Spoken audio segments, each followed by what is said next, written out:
Hello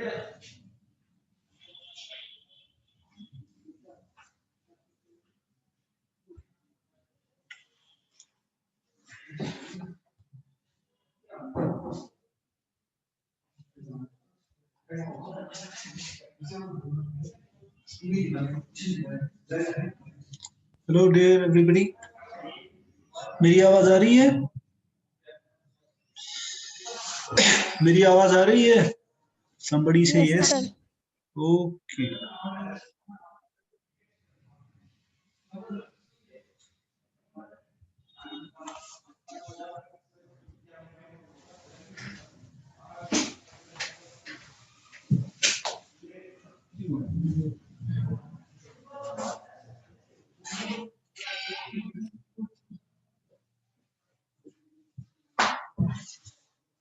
Okay, let us start from where we left last time. As I see always. Okay, तो last time हम कर रहे थे क्या बोलते हैं geodesics on a sphere, unit sphere हमने लिया था. Although it doesn't make much difference. Geodesics on a unit sphere. अब यूनिट स्फीयर का अच्छी बात ये है कि it has got a Gaussian curvature of 1 at every point, so that's why. So what we have is last time we got a differential equation for it. If it is satisfied, then of course it must be a geodesic. और वो जो differential equation से हमें मिला वो basically हमें ये मिला था, what was that? We got this thing. हमें मिला था, हमें जो डिफरेंशियल थी वो थी cos square u into v sir dot. कुछ इनको अलाउ करो. मैंने सबको अलाउ कर दिया. is equal to omega. मतलब this was our geodesic equation finally. और हमने पहला केस लिया था omega is equal to 0 and we got then alpha जो हमारी geodesic curve है must be a meridian, and meridian जो होता है it is always a great circle. Meridian means जिससे हमने जनरेट किया, right? जिससे हमने स्फीयर को जनरेट किया उसको हमने मेरिडियन कहा था. जब ना हम उसको डिफरेंट डायरेक्शंस में घुमाएंगे तो we'll get different set of curves which would be a semicircle. वो semicircle जो इसको जनरेट करता है of course it would be a great circle. So पहला केस इजी था. दूसरा वाला था omega is not equal to 0. तो जब हमने omega not is equal to 0 के लिए इस डिफरेंशियल इक्वेशन को सॉल्व किया, we got a condition. Then this v minus v naught, where v naught is the integration constant, v minus v naught must be equal to sine inverse of tan of, I think, what is u divided by, मैं फिर से ये कर रहा हूँ. Actually मैंने last time जल्दी में ये किया था कल क्योंकि टाइम नहीं था. which would imply that tan of u is equal to, this should be the condition, plus minus square root of omega raised power minus 2 minus 1 into sine of v minus v naught. ठीक है. अब sign इसको मैं ऐसे भी लिख सकता हूँ, this is equal to plus minus omega minus 2 minus 1 into sin a minus b का फॉर्मूला लगाएंगे. what will be that? sin of a cos of v naught minus cos of v naught sin of u. इसका मतलब I can write it as tan of u is equal to, I can write it, चलो मैं लिख देता हूँ यहाँ पे, tan of u that means sin of u divided by cos of u is equal to, थोड़ा सा यहाँ चलो मैं लिख देता हूँ पहले, plus minus cos of v naught which is a constant because v is, omega is also a constant. Let me take the constants out.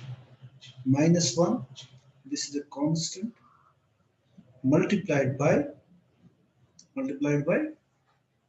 sine of v, right? Then I have minus plus, अगर मैं इसको ऐसे ही रखूं क्योंकि यहाँ minus है, so I would have the same thing not exactly the same. तो मैंने क्या लिखा, sine A cos B cos A, यहाँ कॉस है ना, यहाँ बी है ना, it is cos V and sine V not, है ना, sine A cos B cos A sine B, so it has to be minus whatever it is, plus minus, it would be square root, क्या है, omega square minus 1 into sine of v naught into cos of v. So in ये भी एक constant है यहाँ पे, है ना, so I can write it is just like let me write it as a plus minus जो भी numbers हैं, some number times sine of v plus some number times cos of v, क्योंकि ये कांस्टेंट है cos of v not और omega वगैरह वगैरह. सो I got this thing. अगर मैं cos u से अब थ्रू आउट मल्टीप्लाई करूं, आई will gate sin of u is equal to क्या था अपना, it was a times cos of u into, जरा वापस जाते हैं, sin of v into sin of v where a is a number, then I have plus of course b times which is some other number, I have what here, cos of u तो ऐसे ही रहेगा into cos of v, ठीक है, मतलब this should be the condition, right? But now if I look at my equation of the sphere, अगर मैं equation of the sphere में लूं, उसमें जो x y coordinates के values दिए हुए हैं, पहला तो है अपना cos u cos v, then you have got cos u sin v, यही है ना, then I have sin of u. तो ये z की जगह है, ये y की जगह है और x की जगह ये है. सो इट मीन्स दैट हमारे जो x y z कोऑर्डिनेट्स हैं वो इसको सेटिस्फाई करेंगे, लेकिन अगर वो जियोडेसिक होगी तो फिर उसको इसको भी सेटिस्फाई करना है, which I can say z is equal to, इसको जरा z तो sin u है, अगर मैं इस इक्वेशन में इनको सब्स्टिट्यूट करूं, x क्या है cos u, तो ये x है, so it will be bx whatever plus a, मैंने इसका नाम a रखा होगा, इसका भी डजंट मैटर ना नोट्स में, but it's just a number, ठीक है ना.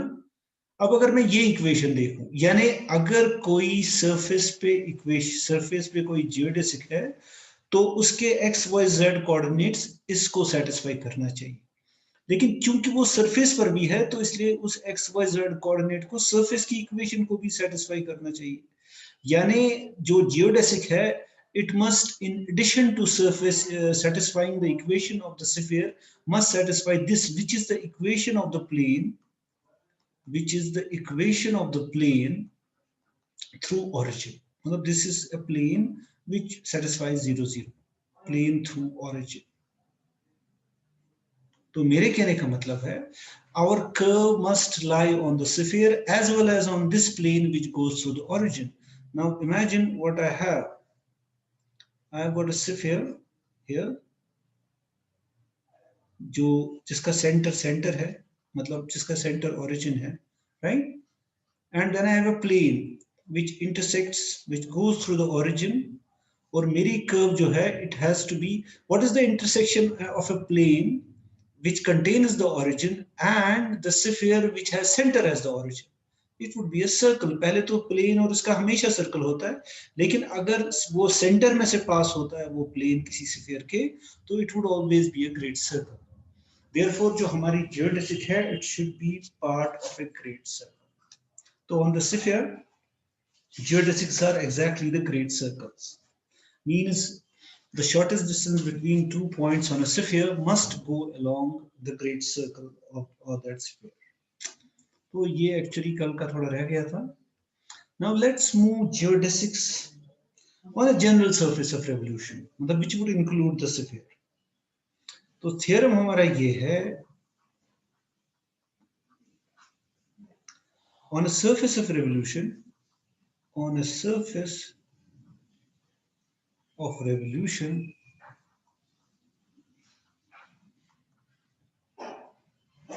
which we denote by, as you know, r is equal to r at uv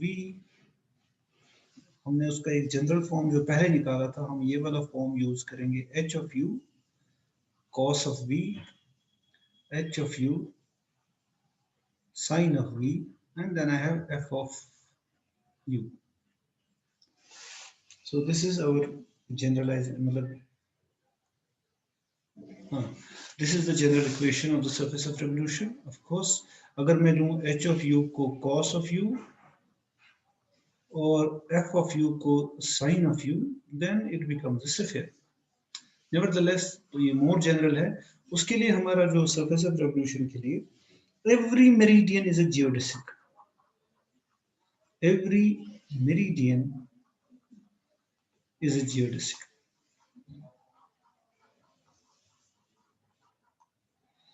And a parallel. Parallel means u is equal to constant.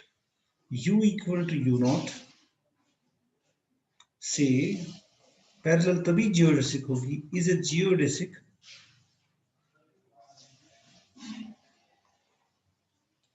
if and only if dh यानी ये वाली जो function है by du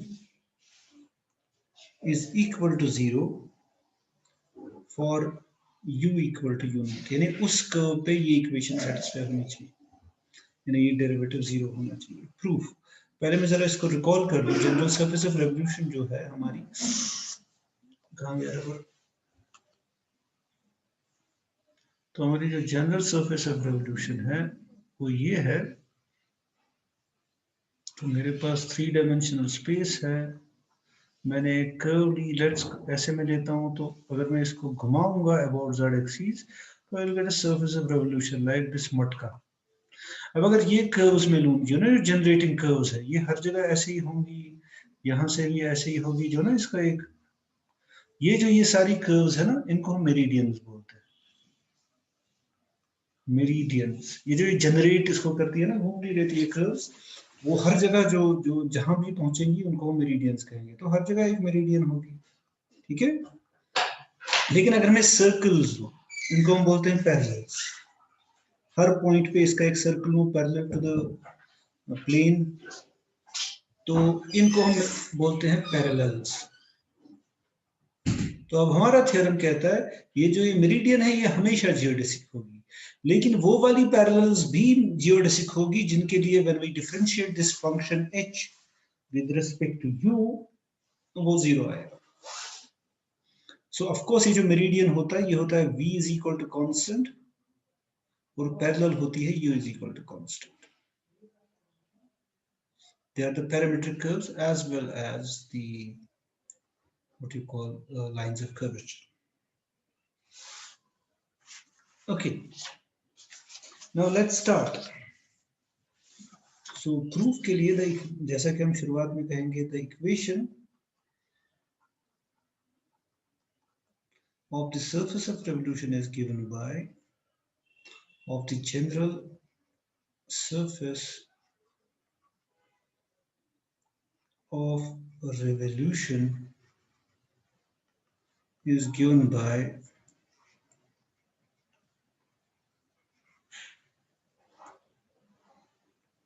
RHUV is equal to, of course, h of u into cos of v, h of u into sin of v, and of course मैंने क्या लिखा है, मैं गलत, f of u. Okay, ठीक है. we may assume that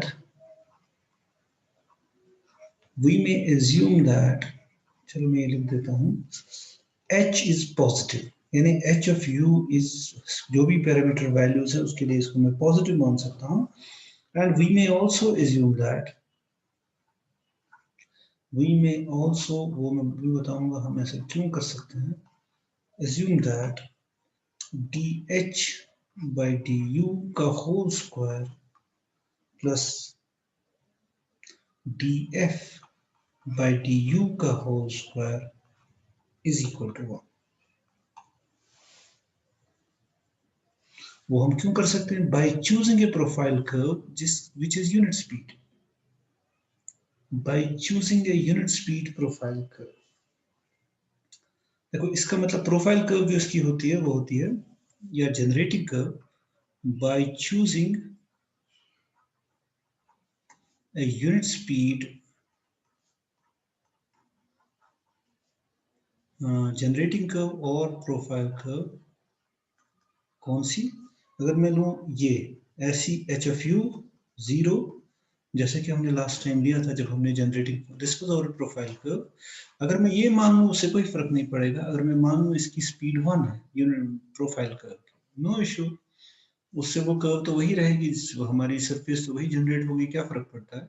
तो इसकी जो वेलोसिटी होगी बिकॉज इट इज इसका पैरामीटर u है, इसकी जो वेलोसिटी होगी वो होगी dh/du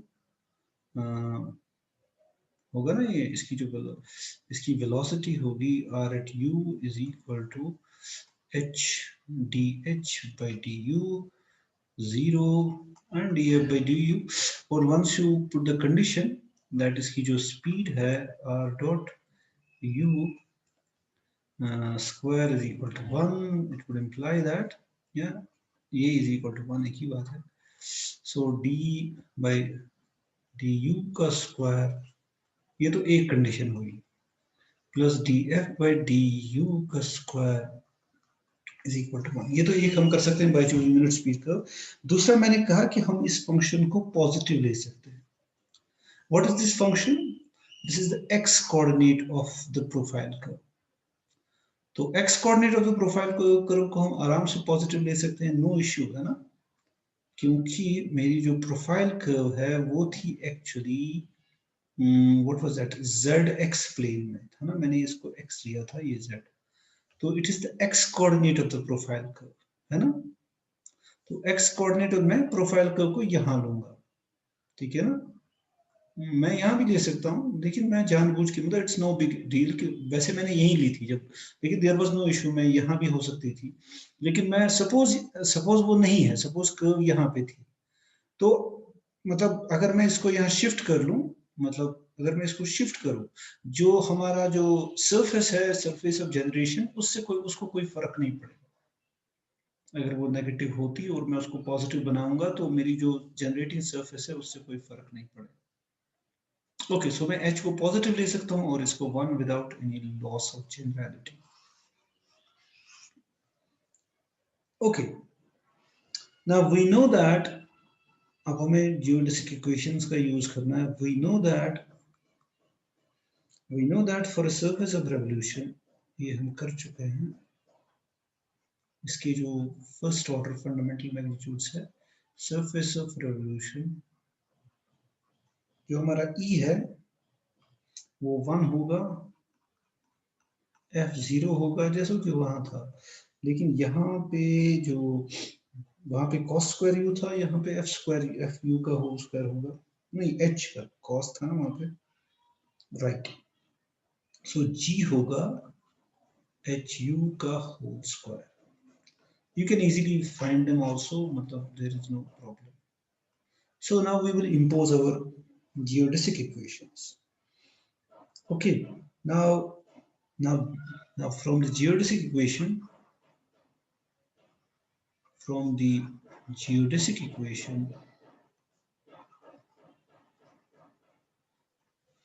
geodesic equation d by dt into eu dot plus fp dot is equal to 1 by 2 into e sub u dot square plus twice f sub u dot v dot plus g sub u v dot square, इससे हमें मिलेगा we get by putting the values of f0 है वगैरह वगैरह, e1 है, so हमें क्या मिलेगा, you will get d by dt of u dot is equal to, अब e0 है तो ये 0 हो जाएगा, of course f तो 0 है ही, so you will get basically, let me write it as gu जो है वो है h u का whole square, है ना, so we have to differentiate it partially with respect to u, so it would be twice h of u into h dash u, with respect to u differentiate कर रहे हैं, so it would be 1/2 into twice hu into h dash u.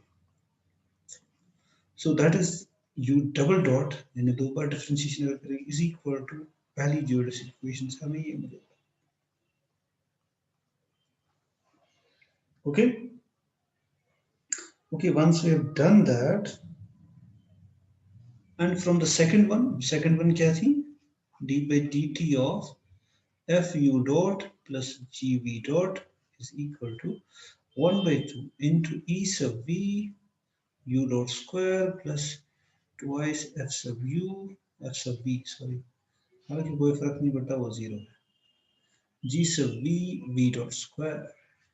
देखो f क्या है, f zero है, g क्या है, g है of course h of u का स्क्वायर है ना, so you will get h of u whole square into v dot differentiated with respect to t, this whole thing is equal to ev is 0, fv is 0, gv is 0 है ना, so ये 0 आ जाएगा because g is a function of u only, it is hu square, so with respect to v जब इसको differentiate करेंगे तो हमें basically मिली दो geodesic differential equations.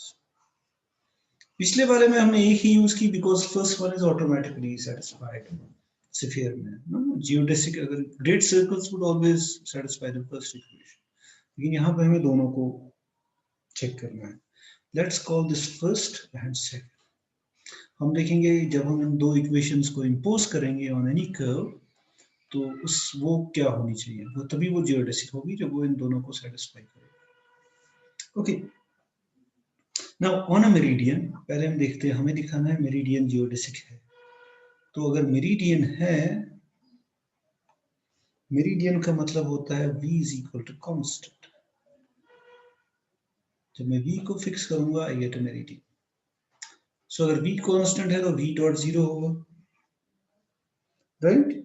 तो अगर v डॉट जीरो है, अगर मैं पिछली वाली इक्वेशन लूं, अगर v डॉट जीरो है सो ये सेकंड वाली तो ऑटोमेटिकली सेटिस्फाई होगी, है ना.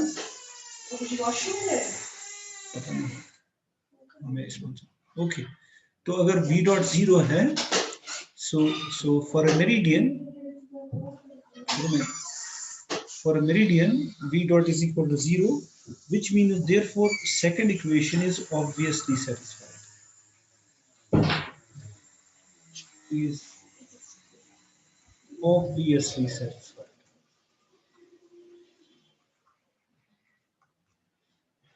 अब पहली वाली इक्वेशन जो है, now if we let our geodesic, जैसा कि हमने स्फीयर में भी किया था, geodesic to be unit speed, तो यूनिट स्पीड का मतलब ये होगा u dot square plus hu square का whole square into v dot square is equal to 1. मतलब you just have to apply the unit speed formula, nothing, मतलब straightforward है. Now you just take that eu dot square plus twice fu dot v dot plus gv dot square, अगर इसको 1 मान ले हम तो हमें ये मिलेगा. e का वैल्यू g का वैल्यू दे दो, this is what you will get because unit speed के लिए ये फॉर्मूला है. तो अगर मैं यूनिट स्पीड लेता हूँ तो this, so I will get this thing, और उससे हमें पता है जियोडेसिक पे कोई फर्क नहीं पड़ता. तो which gives us, अब अगर v डॉट जीरो है, बिकॉज अगर मेरिडियन है तो v डॉट जीरो है, पहली इक्वेशन तो सेटिस्फाई होगी, लेकिन अगर मैं अब इसको ले लूं तो आई will gate u dot square is equal to 1, which means u dot is equal to plus minus 1. So hence the first equation is also satisfied. Hence for a meridian equation 1 is also satisfied. Why? देखते हैं y is पीछे पिछले वाले page में जो हमने लिखी थे, यानी फॉर मेरिडियन दोनों चीजें सेटिस्फाई होती है. देखो दूसरी इक्वेशन, पहली इक्वेशन कौन सी, u double dot is equal to hu into h dash u. तो अगर मैं यहां जाऊं, ओ कहां गया, हाँ ये, हाँ कहां गया, तो अगर u डॉट प्लस प्लस 1 है, u dot is plus minus 1, अगर मैं वापस जाता हूं उसका मतलब u डबल डॉट, ये थी मेरी दूसरी डिफरेंशियल इक्वेशन, हाँ ये थी, इसका मतलब वंस आई हैव यू, कहाँ गया, हाँ, तो अगर मैं यूनिट स्पीड कंडीशन इसको लगाता हूँ, for meridian v dot is 0 which means then u dot would be plus minus 1। तो पहली इक्वेशन क्या थी, let me write it down. पहली इक्वेशन अपनी ये है कि u double dot is equal to h you into u dash, h you into H dash u. तो हमें मिलेगा बेसिकली, दूसरी इक्वेशन कहाँ सेटिस्फाई हो रही है मेरिडियन के लिए, सो इसका मतलब u डॉट अगर प्लस माइनस 1 है, जस्ट मिनट, अगर u dot plus minus minus है और v डॉट 0 है, तो हमें क्या मिलेगा, इक्वेशन 1 कहाँ गई, जस्ट मिनट, तो ये तो ऑब्वियसली सेटिस्फाइड है बिकॉज इट इज 0, लेकिन अगर इसमें हम आ गए तो u डबल डॉट, जरा मैं इसको लिखता हूँ यहाँ पे, तो u क्या था ये, late me write it down. Equation 1 जो अपनी थी वो थी u डॉट, इक्वेशन 1 ये थी u dot is equal to, मैंने H you into H dash U into V dot square, हाँ ये थी पहली वाली इक्वेशन। अब अगर v डॉट 0 है और u dot is equal to plus minus 1, इसका मतलब I will get 0 is equal to 0, क्योंकि इसको डिफरेंशिएट करेंगे तो कांस्टेंट है तो 0, और v डॉट तो खैर 0 है ही अगर इट्स अ मेरिडियन। तो in any case by imposing this unit speed condition I get that both the geodesic equations are satisfied for a meridian, therefore a meridian is a geodesic. Now the question is of parallels. Parallel का मतलब होता है u is equal to constant. Now okay, now so the let's, now if u is now let u is equal to u naught, which is a constant, be a parallel on the surface of revolution, okay, then by unit speed parameterization जो हमने अभी किया था, then by unit speed parameterization of the geodesic, अगर u constant है तो you will get हमें जो unit speed parameterization 1 is equal to u dot square plus h u का whole square plus v dot square। अब अगर u constant है तो ये 0 है, so I should get v dot square is equal to what do I have, ये तो 0 है, इसको यहाँ लाया, so it is 1 by h u का whole square। so लेकिन u तो constant है तो u is equal to u naught, so it means v dot square is equal to 1 by h u naught, क्योंकि u is fixed का square, तो which means v dot जो है वो बराबर होगा plus minus 1 by h u naught, right. अब यहाँ पे जो मैंने h पॉजिटिव लिया था, दिस इज द रीजन, ताकि मैं उसको डिवाइड कर सकूं। सो अगर वो 0 हो सकता है, 0 होने के चांसेस अगर उसके होते तो फिर ये यहाँ पे मैं नहीं कर सकता। एनीवेज, तो अगर v डॉट 0 है और u कांस्टेंट है तो obviously both the equations are, तो hence the equation 1 is satisfied. चलो पहले तो इक्वेशन 1 लेते हैं, इक्वेशन 1 इज सेटिस्फाइड, और इक्वेशन 1 है, मेरे कहने का मतलब इक्वेशन 1 की अपनी u double dot is equal to h of u into h dash of u whole multiplied by v dot square। so obviously अगर v dot 0 है और u dot तो 0 है ही, तो u डबल डॉट भी 0 होगा, तो ये इक्वेशन सेटिस्फाई होगी। Equation 1 is obviously satisfied। और दूसरी कौन सी इक्वेशन थी, तो second equation is satisfied. Second कौन सी, जरा मैं यहाँ फिर से लिखता हूँ, तो सेकेंड इक्वेशन है सेकेंड इक्वेशन थी अपनी, it was d by dt of h u का square multiplied by v dot is equal to 0. और ये दूसरी इक्वेशन भी सेटिस्फाई होगी because v dot जो है it's a constant है ना, because v dot is a constant and h is a constant है ना, because u is a अब u constant है और साथ में उसके हिसाब से मतलब अगर हम यहाँ सब्स्टिट्यूट करें v dot into h dot square किसके बराबर आएगा, so this would be, इसको यहाँ ले जाओ है ना, या इसको v dot multiplied by some constant, right? So v dot is itself constant along their parallel और ये तो है ही, so it means second equation is also satisfied. So the equation first also holds, obviously इसमें कुछ था नहीं, holds provided that जो हमारा u था वो constant था. मैंने क्या लिखा, हाँ एक ही चीज है, पहली इक्वेशन तो सेटिस्फाई होगी, just a minute,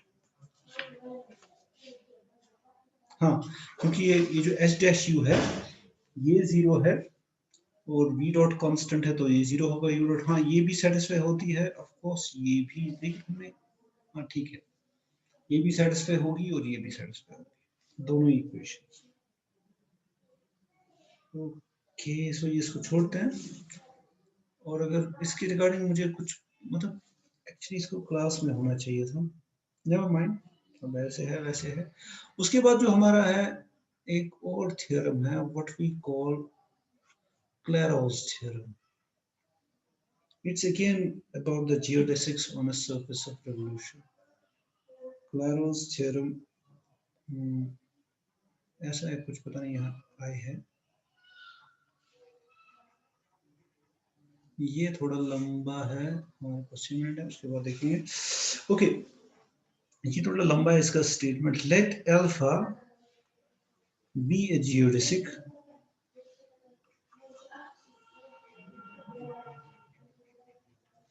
let alpha be a geodesic on a surface of revolution, on a surface of revolution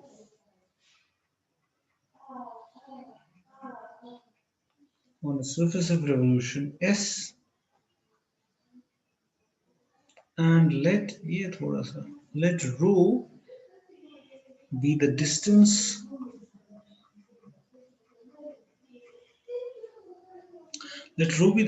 of a point S, of a point on S on this surface of revolution from the axis of revolution. इसमें figure बनाना थोड़ा मुश्किल है. Axis of revolution and psi be the angle between alpha and psi be the angle between alpha, our curve जो geodesic है, psi be the angle between alpha and the meridian of S, and the, मैंने कहा इसको बनाना थोड़ा मुश्किल है, meridian of the surface of revolution S, then rho sin psi, मुझे लगता है नोट्स में थोड़ा सा इसने गलत लिखा है, इसने लिखा है रो एंड साई, पता नहीं, then rho sin psi is constant along alpha. तुम वहां नोट्स में ठीक कर देना, constant along this curve alpha, it doesn't change this quantity. इसने लिखा है रो एंड साई, पता नहीं क्यों, इट्स नोट्स अगर तुम अपने देख लेना, मैं वही देख रहा हूँ ना जो मैंने तुम्हें नोट्स दिए थे, इसीलिए मैं देख रहा हूँ बीच बीच में कहीं पे कोई गड़बड़ भी है. तो rho sine psi is constant along alpha, not rho and psi. ये किसने लिखा है? कन्वर्सली क्योंकि एक स्टूडेंट ने लिखे थे उसमें शायद मिस कर रहे हैं यहाँ पे. Conversely if row sine Sai is constant along some curve alpha, along some curve alpha,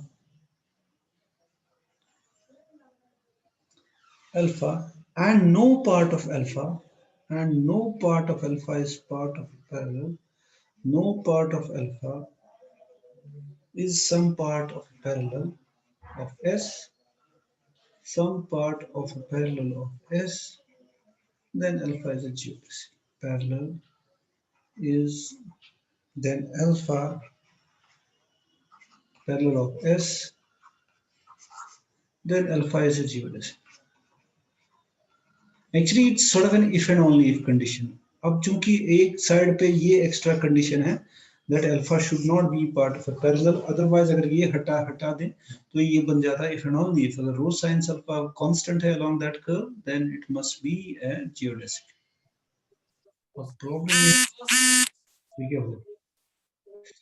problem ये है कि इसकी फिगर बनाना थोड़ा मुश्किल है. तो ये मेरा, अच्छा मैं इसकी फिगर बनाना चाहता हूँ. ये मेरा एक्सिस ऑफ रेवोल्यूशन मान लो, और ये मान लो इसका प्रोफाइल कर्व. मैं थोड़ा सिंपल बनाऊंगा. And this is of course my surface of revolution, and of course then I have a meridian जो होगी वो इस ऐसी होगी ना जो मैंने बनाया. अब ये मेरिडियन है. अब मैंने एक पॉइंट पिक किया. इसका जो डिस्टेंस है इसके साथ, जो एक्सिस के साथ इसकी जो लेंथ है, उसका नाम हमने रखा है rho, and psi is the angle. अब यहाँ पे कोई अल्फा है जो कर्व है, ये तो मेरिडियन है, एस पॉइंट है. So rho is this distance from this point to the axis of revolution, of course. Okay. और अल्फा जो है वो है एंगल बिटवीन. अब यहाँ पे एक अल्फा कर्व है, मतलब जो चेक करना है हमें, मतलब अब ये जो मेरिडियन के साथ एंगल बनाती है ये जरा मुश्किल है. मेरिडियन मतलब ये, यानी इसके टेंजेंट के साथ, दोनों के जो टेंजेंट का एंगल है, एक तो alpha, this is my curve alpha, this is the meridian, और इनके दरमियान जो एंगल है, यानी इनके टेंजेंट्स के दरमियान जो एंगल है वो साई है. ठीक है. अब अगर ये rho sine psi quantity along this alpha हर जगह सेम हो, कांस्टेंट हो, as I go along this curve alpha, right, तो ये अगर ये जियोडेसिक है तो ये हमेशा कांस्टेंट रहेगी. और अगर ये कांस्टेंट रहेगी, प्लस ये जो कर्व है ये किसी पैरेलल का हिस्सा ना हो, यानी ये ऐसे ना जाती हो. अगर ये कांस्टेंट रहता है और ये कहीं पर ऐसे ना जाती हो इस पैरेलल, किसी भी पैरेलल के along, then it must be a geodesic. So I hope ये फिगर क्लियर है. ये रो है, मतलब you have to think you are drawing a perpendicular from this point to the axis of revolution, जिसके इर्द गिर्द घूमती है. So let me now write it down. So okay, now we parameterize. मुझे लगता है इसमें वो 1 मिनट रह गया है, लेस देन अ मिनट, तो भी उसके बाद ज्वाइन करते हैं, क्योंकि वो खामखा फिर से रिपीट करना पड़ेगा.